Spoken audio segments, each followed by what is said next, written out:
Welcome to From the Bleachers. I'm your host, as always, Seamus Clancy, coming to you from the wonderful Bleeding Green Nation Radio Podcast Network. Now we have playoff season right now. I feel like I'm recording a new pod every day. Recording this early Tuesday afternoon. Dropped a new pod last night, going over the nitty-gritty facing Tampa Bay Buccaneers, the history of playing the Buccaneers in the playoffs, and then obviously we had to talk about the Colts and Carson Wentz's meltdown, all that shade and fraud that comes with it, the Eagles getting a better draft pick because of it. Who would have thought, 2 months ago, the Eagles would be getting a better pick from Indianapolis than their own pick? We don't even know where the Eagles pick and land yet. Maybe it'll be 32, right?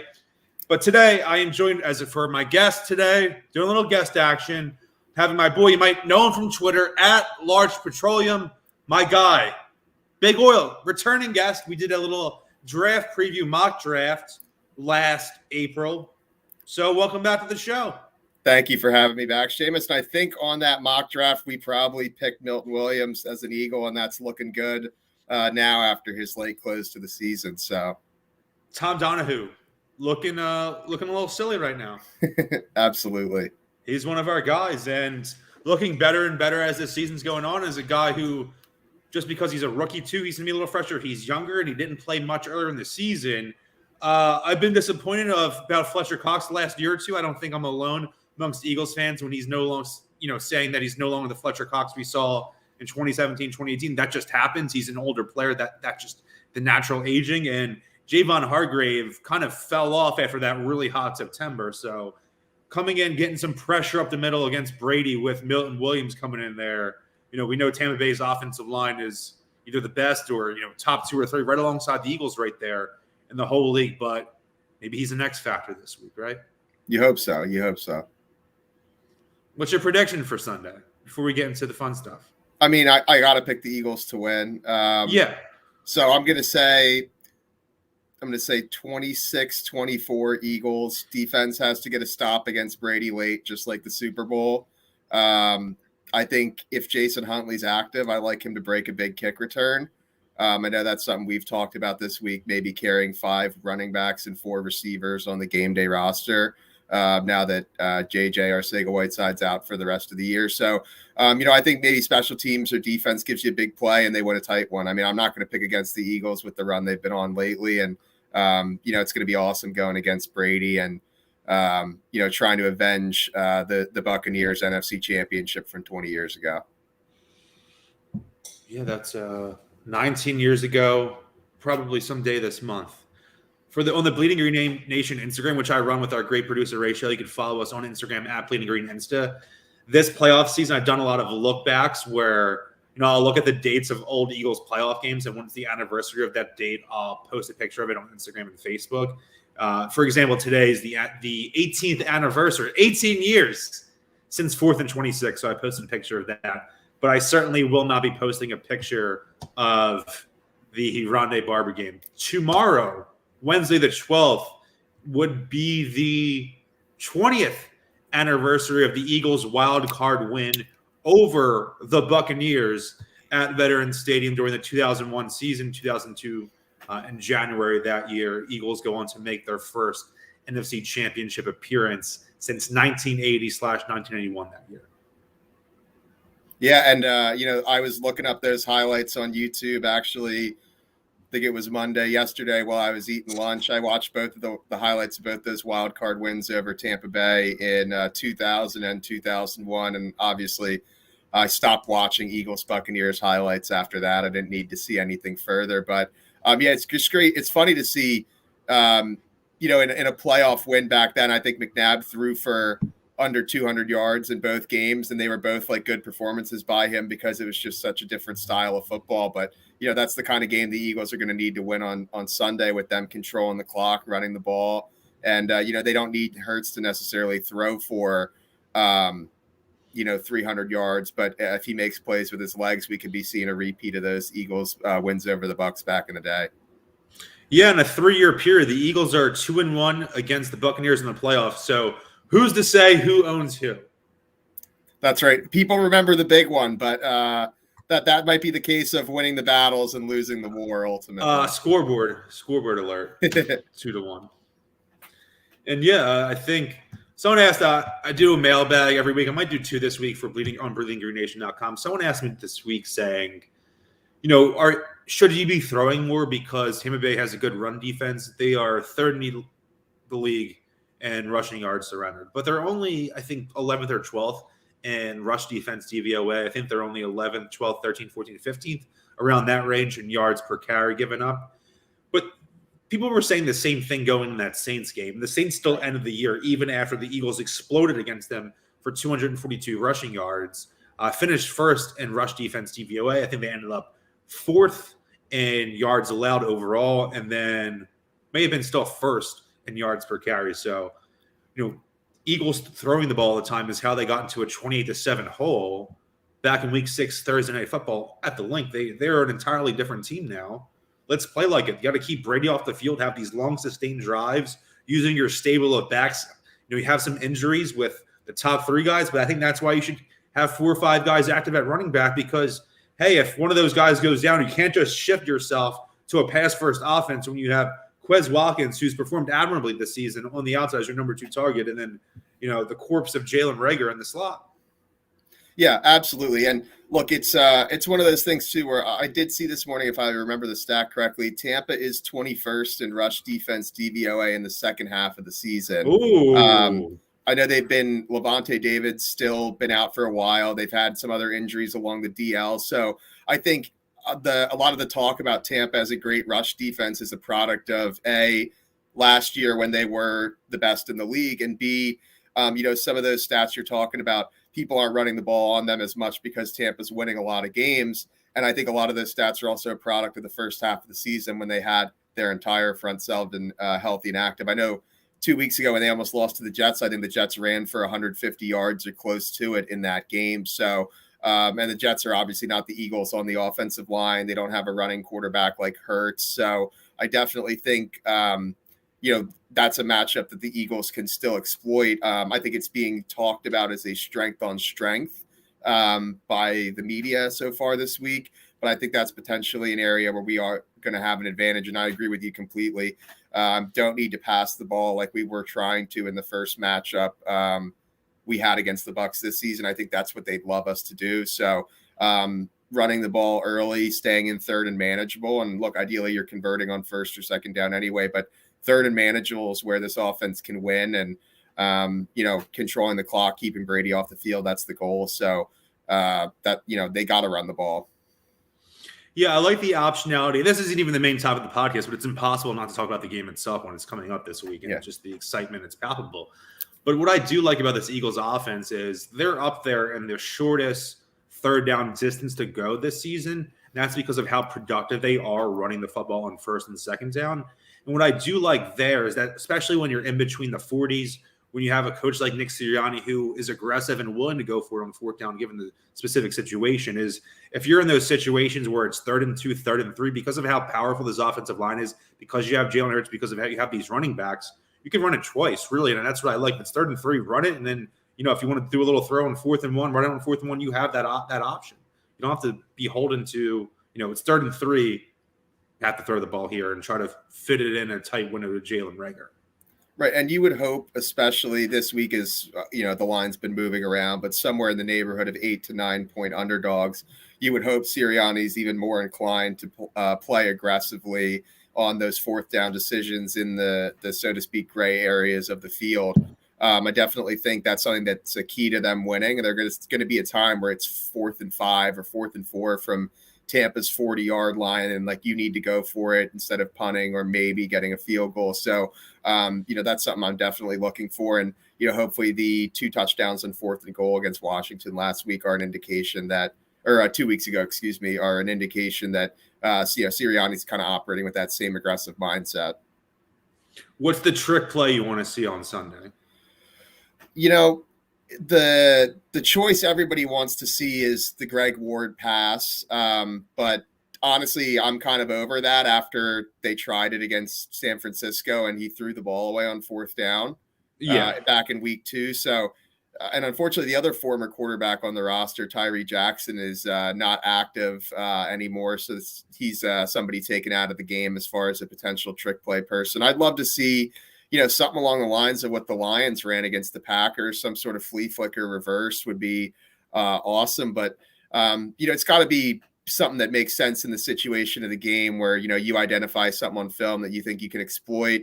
Maybe you run a fake punt or something like that where you have a direct snap to one of the up backs in the backfield. So, we'll see. It goes hand in hand with what I was saying about the fourth downs. You'd like to be aggressive and operate with a mindset where you're going to go out and try to win the game as an underdog rather than not to lose it. So, any trick play that they feel like has a chance to work, I'm all for, but hopefully it's obviously one that works. All right, let me give you a situation and you describe your anxiety level from a scale of 1 to 10. Okay. Jalen Reagor in shotgun takes the snap. He throws a backwards pass so the guy who catches it can throw the ball again to the outside, and Jalen Reagor catches it. And Jalen Reagor winds up the throw.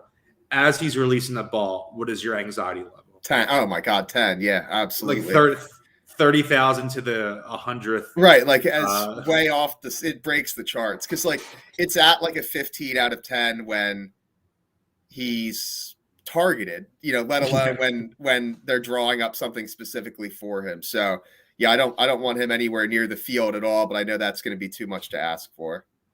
Yeah, their trick play, I hope, isn't just some reverse to him for another end around for a loss for 4 yards. 4-yard loss. Yeah. Let's end all those. And I know they want to get him engaged, and I'm sure both of us would love nothing more to look like idiots, and he breaks off a 46-yard chunk end around play that sets up an Eagles easy touchdown or something like that. But probably not going to happen.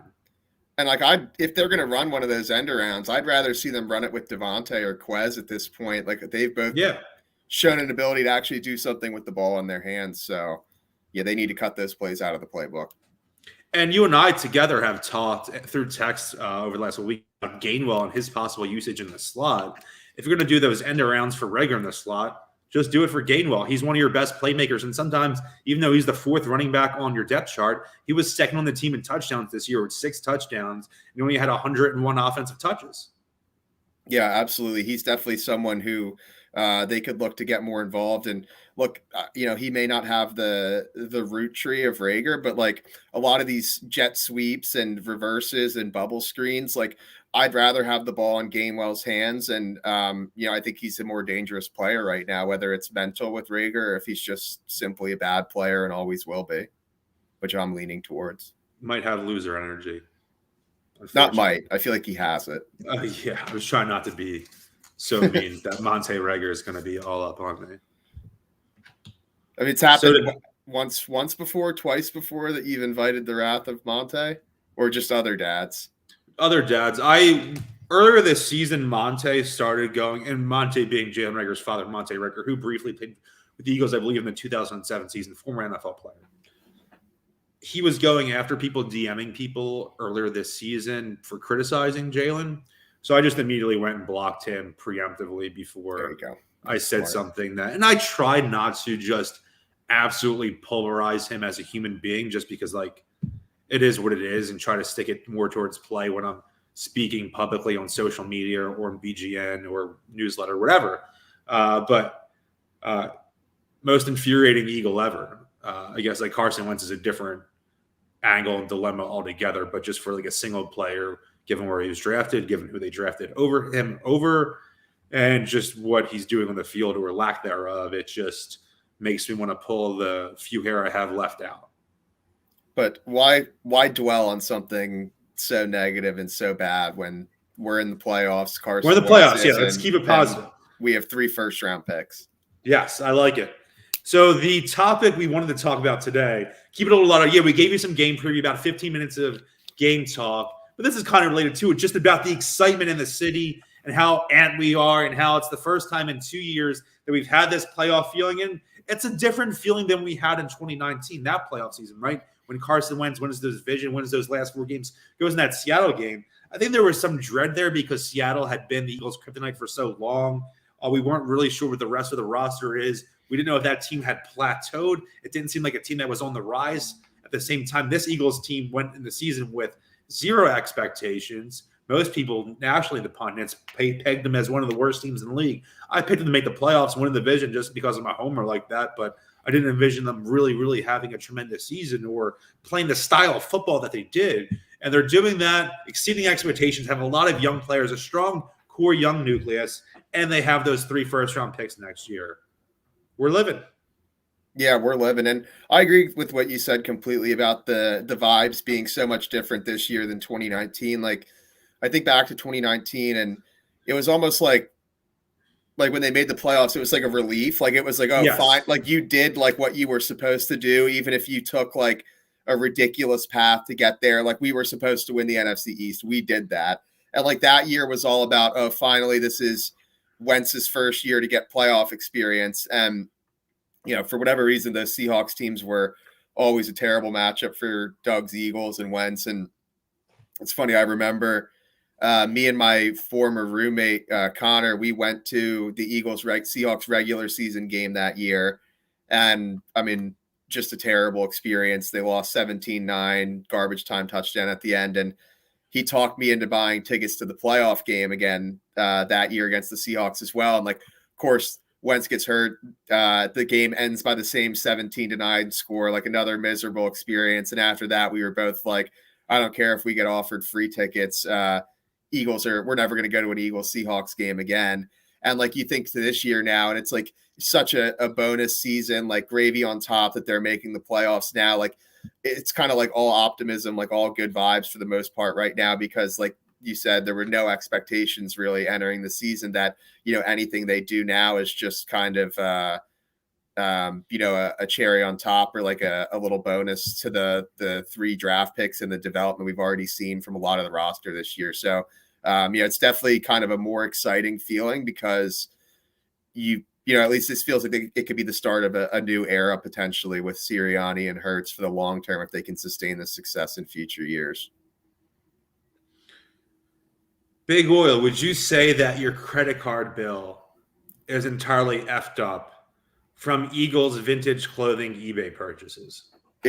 Not entirely, but it definitely hasn't gotten better in the last like week or so. I'll put it that way, because I've just been in playoff sicko mode. And so, like, I've always been a big jersey person, and like, you know, I try to wear like, you know, different jerseys for as many of the games as possible during the season. If I don't have like a lucky one that's got some momentum going on, I try to wear, you know, a jersey that matches the team's color that they're playing that day, as stupid as that sounds when I say it out loud. So, yeah, it's always good to have more options. And like, since they clinched the playoffs, I've just been, you know, making a couple more buys for things that I think are cool or great value or like some sort of nostalgia for me. And, you know, that's inevitably led to the credit card bill getting fattened a little bit, but we're still on 0% interest season. So it's a problem for futures. Yeah, it's future Stefan's problem. It's definitely not January 2022 Stefan's problem. And we do put all these podcasts on YouTube, broadcast live on YouTube. You can check out the bleedinggreennation.com YouTube page. The link will be in this podcast description. I am rocking that I got over the summer a Donovan McNabb Nike Syracuse jersey. It doesn't have McNabb's name on the back, but it's a real Nike jersey from Syracuse, number 5. I had reached out to someone in August about putting a custom nameplate on the back, print name. It would have been $50 to put McNabb on the back. And at the time, I just bought this jersey for $35. I didn't want to spend. Now I wish I had done it in retrospect. I mean, you could always do that later on, right? Yeah, absolutely. I didn't buy it from the guy. I just talked to the guy who manages the Mitchell Ness store and 13th and Walnut down in Center City, Philadelphia. He put me into contact with a guy who does some jersey customization and stuff like that. Oh, that's pretty cool. Yeah. We've been going back and forth for the last 2 weeks since the Eagles clinched a playoff spot, just wanting as much Eagles clothing as possible. Yep. What have you bought? Did you get your deliveries today? I got one today, and I've gotten a couple in the past few days. And then, do you have one with you to hold up for the viewers? I do. I have a few with me. So I got. Oh, let's see them all. So again, you want to see the full video? Check out the BGN YouTube page. So I got a Trent Cole black jersey from Rare Vintage. So Rare Vintage, great. Casey Pitt from Rare Vintage, a former guest on From the Bleachers. There you go. And to be honest with you, I believe this is my first time ever using their site. I typically am scouring eBay looking for the cheaper buys, but you don't see too many Trent Cole jerseys out there. And I thought it was a good chance to grab it. So I grabbed it on Rare Vintage. And then I actually found this guy on eBay who used to own a couple of sporting goods stores. So he has a lot of and just to back up, me and you both love like the Reebok era jerseys. Yeah, we can talk about Reebok jerseys too. Yeah, so I'm a Reebok's the ones I kind of look for when I'm looking for the older jerseys if I can find them. So this guy, I guess, owns sporting goods stores in that Reebok era. So he has a bunch of old stuff. So this one came with the tag still on. This is a Kelly Green. Tags on it. Deshaun jersey. Kelly Green. The one they wore in 2010 throwback. Yeah, so I looked it up, and unfortunately he only had like 2 catches for 30 yards in the only game he wore that jersey. So I wish that had been a little bit better of a stat line. Like that's a game I always remember Vic playing in, but not so much. The jersey to symbol, like the 2 throwback Eagles jerseys that you need to get for those specific 2 games is a 2010 Michael Vick Kelly Green, because he went off that the Eagles lost, but he comes in for an injured, concussed. Kevin Cobb comes in, steals the starting job, plays really well, even though the Eagles lose to the eventual Super Bowl champion Green Bay Packers. And then in 2007, Kevin Curtis, blue and yellow, Frankfurt Yellow Jackets throwback. And I know you own that one, I believe, right? I do. Yeah, I've searched, and one day I'll find one. I have the Kevin Curtis, but in a different color. And then, so that Deshaun arrived today, as did this white Asante Samuel jersey. That's a grail. This is actually, I think, the one I'm going to wear on Sunday. Okay. And my thought process going into that, just to put the average person into the mind of like what a sicko I am. Like Eagles are wearing white jerseys probably. So I'm probably, I got to wear whatever jersey the Eagles are wearing in terms of color. And then I'm thinking back to like the last time the Eagles made like a deep run in the playoffs as a wild card team like they are now, 2008. And Asante balled out in both of their wins in the playoffs that year. He had a pick 6 against the Vikings in round 1. And then, a pick that he returned, I think, inside the 5-yard line against the Giants in the second round. So I feel like that combo is kind of my thought process behind, and I'm sure the average person is like, oh, I own 2 Eagles jerseys, I'm going to wear one or the other, but must be nice to have that mindset. Right. Yeah. For me, it puts a little bit more, I could put a little bit more thought into it, and inevitably leads to me spending more money than I need to on this kind of stuff. But yeah, I got those 2 in the mail today. And then this is the last one I got a Bobby Taylor jersey. Ooh. I think this is pretty great because you don't see too many of these either. And this is a Reebok one as well. You don't see a lot of Reebok Bobby Taylor because he was there late 90s. So sometimes and he left, 2002, 2003, that you see some Puma Bobby Tayller, you see some Wilson, you see some Champion, but really do you see that Reebok. And we can talk about the Reebok jerseys. Obviously, the Eagles manufacturer, and as it is for every NFL team right now, is Nike. And as a guy who's a little cultivated some mass, kind of just a dad bod, guy, Steph, similarly over there. I've been cultivating mass for a few years now. Nike jerseys are made for football players, it feels like, and that's an obvious statement. But the ones they have in the stores for the fans have just a strange cut for people with certain figures, and don't feel one size fits all in terms of the cut. Every size is cut the same way, even though you'd wanted 2X to be kind of cut differently than a medium. That doesn't really seem to be the case sometimes. Whereas the Reebok jerseys, they come a little oversized to begin with. They're a little stretchier. I like this mesh material. It has this classic vibe. And there's obviously nostalgia factor there. When I'm sure the same way in 2003, 4, 5 as a kid, you were getting not just Eagles and Sixers jerseys, but jerseys of every NFL team out there, having like a Randy Moss, Peyton Manning, Brian Urlacher, all this stuff like that. And so I'm always a fan of the Reebok jerseys. And Again, I don't really like the Nike jerseys now, so there's not a player that I really want. Like, I'd love a Jason Kelsey jersey, but I went to the pro shop last week and they didn't even have one for sale.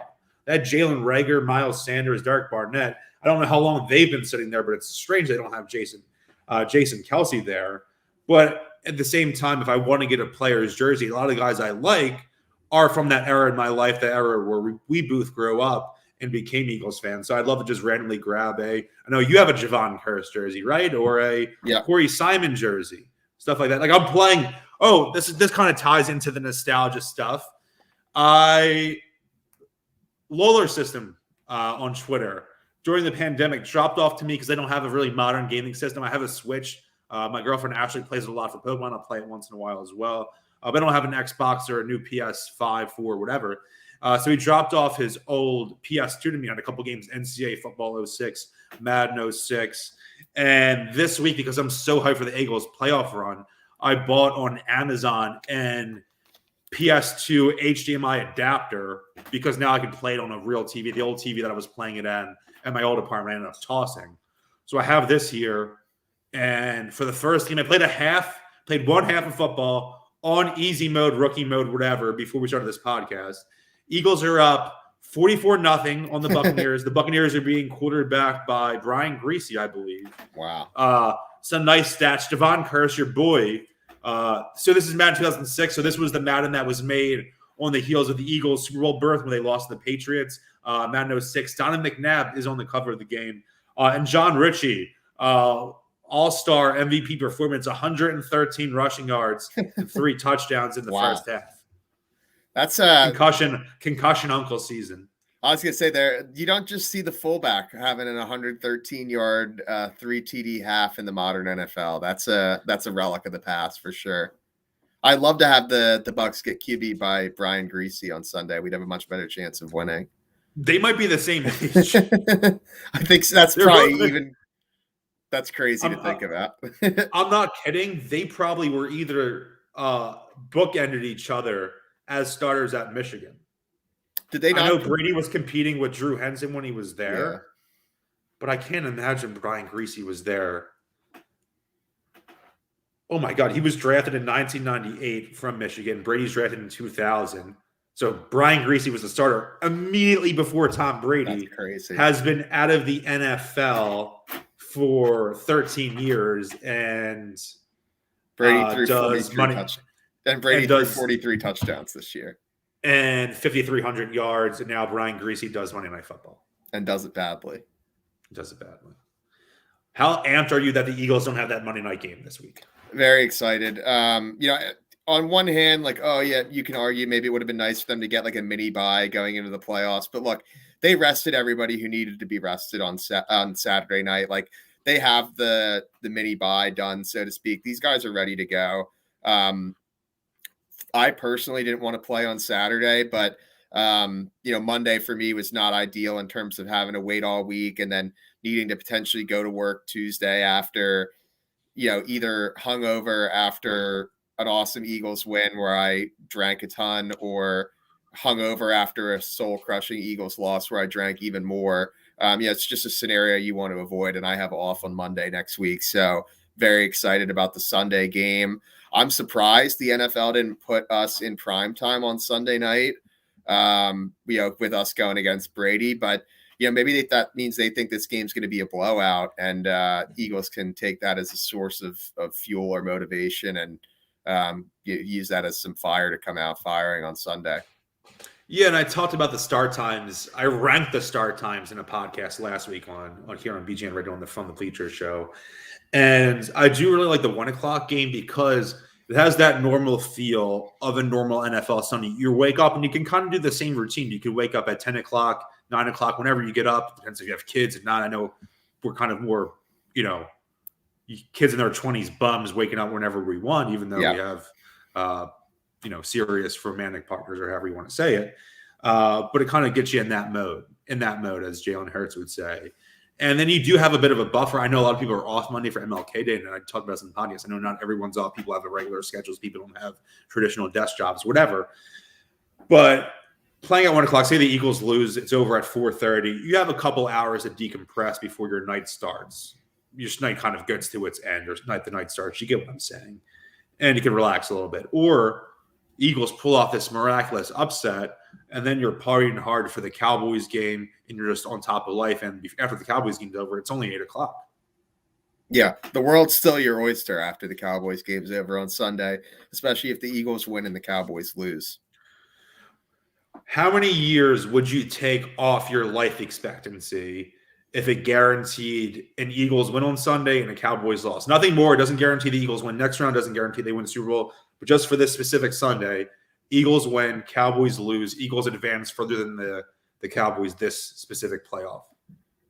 It's tough to answer for sure. And it's one of those ones where I'd love to know what my end number is before I start. That's part of the dilemma, right? Yeah.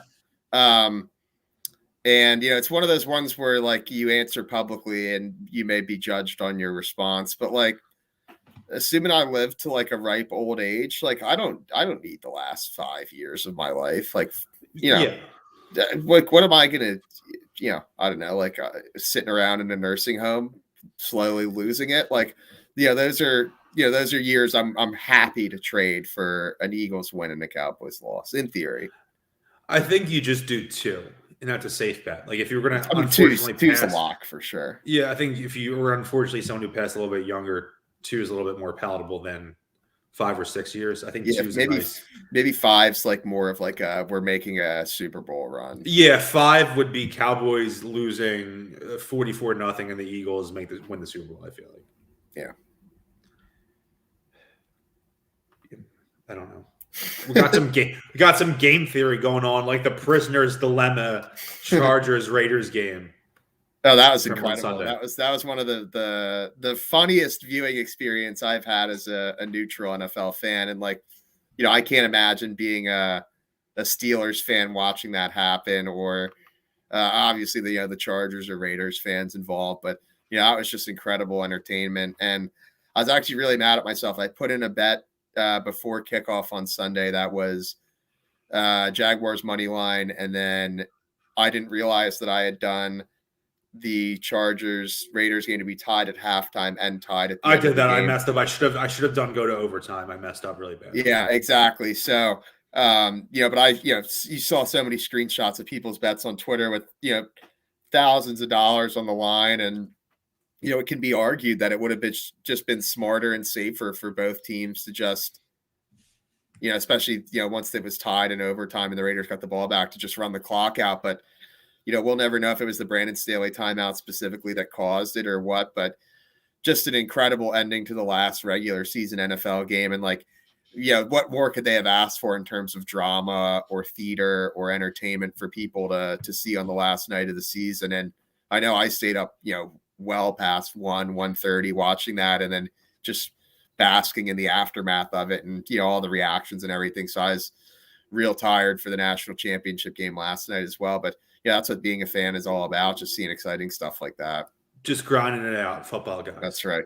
Yeah, you just gotta power through the pain, drink for me it was a clutch Diet Dr. Pepper both nights that really helped keep me going when I needed it late. So I like a nice Coke Zero.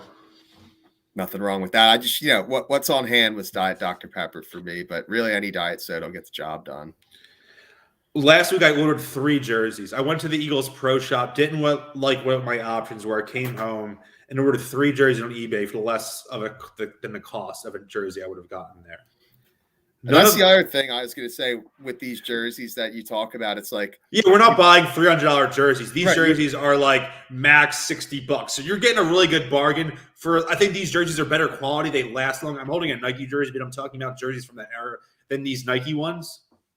Yeah, and it's like, whatever they retailed for back in the day, $50, $60, $70, $80, like cheaper than what they retail for now, better quality, and like, you're getting them at a fraction of their retail price back then, let alone what you pay for a new jersey today. So that's the other benefit of buying these ones, whether it's on eBay or, you're looking on like Poshmark, Mercari, Depop. Depop.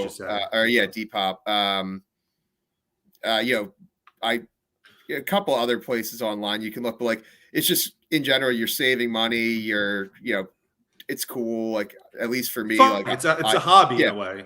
Yeah, it's fun. It's enjoyable. Like there's stupider stuff to spend your money on. At least that's what I tell myself. So, it's great. Feeling like you got a steal or you got a great value or a bargain buy as well. So sorry, I didn't mean to cut you off on your purchase listing, but that's another thing I wanted to set the record straight because it's not like I'm made of money or anything. Yeah. No. So I had two that are supposed to get delivered today. And again, we're recording this. It's about 2:48 on Tuesday. I don't know if you're listening to this tonight, Wednesday morning, whatever it is. But I wanted one of them to be here, or at least they're both out for delivery on eBay, to be here for today to wear one of them. So two that I have coming today. One I bought for $45 is a white. We're both white jersey guys, big white jersey guys. Oh, yeah. Love the white jersey. And I really feel hoping the Eagles white jersey, black pants all throughout the playoffs. And I feel like we've talked about this as well. Like in the Nike they don't even era, make them now. They barely make the white jersey. You can't buy a white jersey at the Eagles Pro Shop. They don't have them available online. It's strange. And it's like, forget whatever. I have this Asante Samuel and he was a star back in the day, or I have like a white TO jersey. But like back in the day, you could get like a white jersy of like anyone on the team. It's like Corey Simon. Right. Like I think I got for like $10 like a white Ricky Waters jersey. Like, it's like, they used to make the white jerseys in much greater quantity back in the day, and it was easier to find them. And I feel like now I can't remember the last time I saw like somebody wearing like a white Jalen Hurts jersey, for example, or a white Devontae Smith jersey. I don't think a white Jalen Hurts jersey exists. Like it's all green and black these days. So that's kind of another reason to go the vintage route, is you can get some white ones as well. So the two I have today, one is a white TO Reebok, but the kicker that I probably I paid $45 instead of maybe $30, is that it has the Super Bowl 39 logo on it, ironed on. Really looks really sharp. And it even still has the Super Bowl sticker on there, the authenticity sticker. So it's dead stock, which is very cool. And you sent me a picture of it. I don't think I've ever seen a jersey with the logo on it like that back in the day. And it's, especially interesting because it's not like they wore the white jerseys in the Super Bowl where they would have printed a ton of those. They wore the green jerseys in that game. So, it's definitely, very cool and, a very unique jersey. I'm sure you're going to get a lot of people talking about it when they see you wear it in the future. Yeah, I think that's what I'm going to wear on Sunday. And it reminds me, the Eagles in 2017/2018, they didn't make black jerseys that had the Super Bowl logo on there. I've seen Foles, Ertz, and coincidentally, or ironically, dramatic irony, whatever I'm going to say, Wentzers, black Wentz jerseys with the Super Bowl logo that are official jerseys too, which is a little strange, but whatever, a little bit different. Another one I have coming today, and we could talk about this, and I've had a conversation with people. I don't like wearing fake jerseys, quote unquote fake jerseys. People allowed to do whatever they want. They can spend their money however they want. If they don't want to spend $120 for Devontae Smith jersey, they want to get one for $20 from AliExpress, whatever. It's just not what I would do.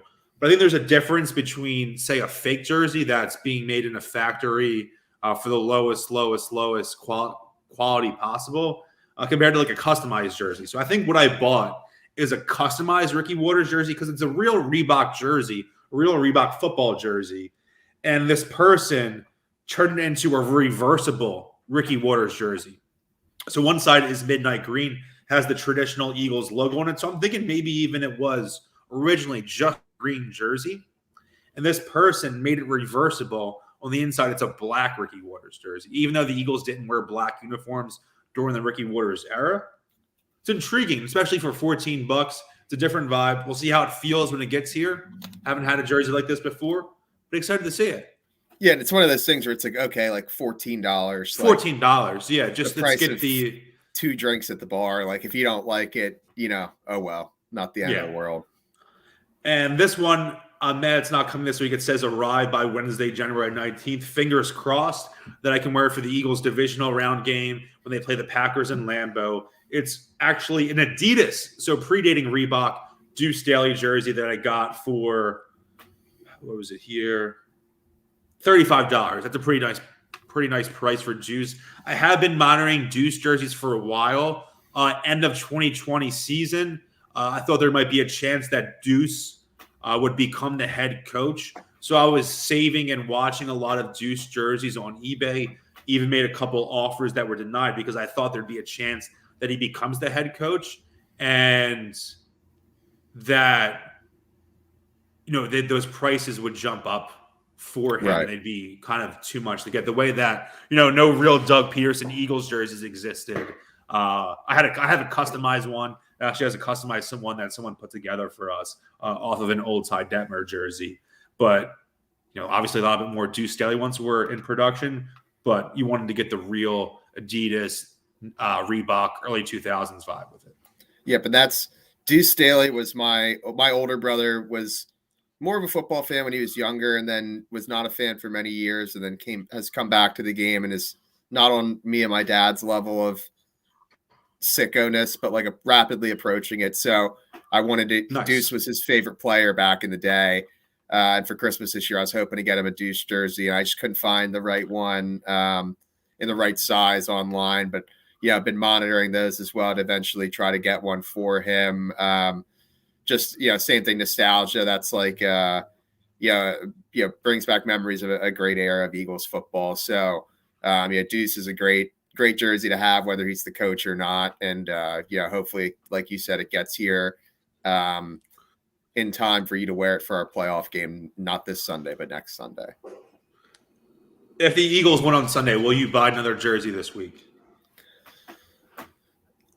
I say no now. I probably will, but it's a no as of now because I bought too many. I bought 4 already that we showed here, so I probably shouldn't. But knowing me, I'd definitely be browsing at like 5 p.m., 14 beers deep on Sunday if we upset Brady and Hurts plays well. Yeah, I'm looking on eBay now. I have a lot of save searches. I'm seeing, what am I going to save to be the buy in 2 weeks' time? I'd like an Asante Samuel jersey a lot. This past offseason, I bought myself an Asante Samuel jersey, but I was actually buying, I think, a youth XL instead of a men's XL or regular normal XL. But Ashley, maybe I'll see if Ashley wants to wear that this weekend. One of which she likes a lot of times. I'll buy her jersey. She's obviously an Eagles nut, has an Eagles tattoo. We meant the Eagles Super Bowl parade. But sometimes she's more of a t-shirt hoodie person on game day, even though, I'll just buy her jerseys for the hell of it because it's, living vicariously type thing. Yeah. But she has a number 2 Hurts jersey that we got customized after the Saints game last year at the Pro Shop. I like having the number 2 Hurts jersey, but I think she's upset that he doesn't wear it anymore. So maybe she doesn't like it as much, even though I like the novelty factor that comes with it. Yeah. But she does have, she has a white Doug Peterson. That's a really nice one. I think maybe she'll wear that if I wear a white jersey on Sunday. Little matching action.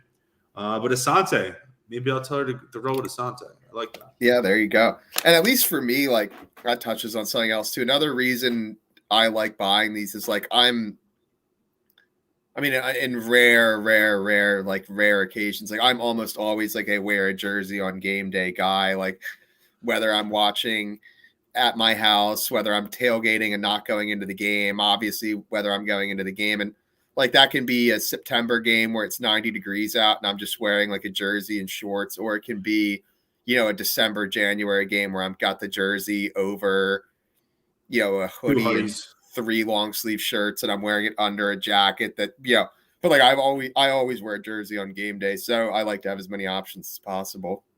All right. So God willing, to the football gods willing, that the United States parcel system comes through or postal system comes through for me today. I will be wearing my TO on Sunday. You'll be walking the Asante Samuel, and we'll have to drop a pic on Sunday for it to promote the podcast too.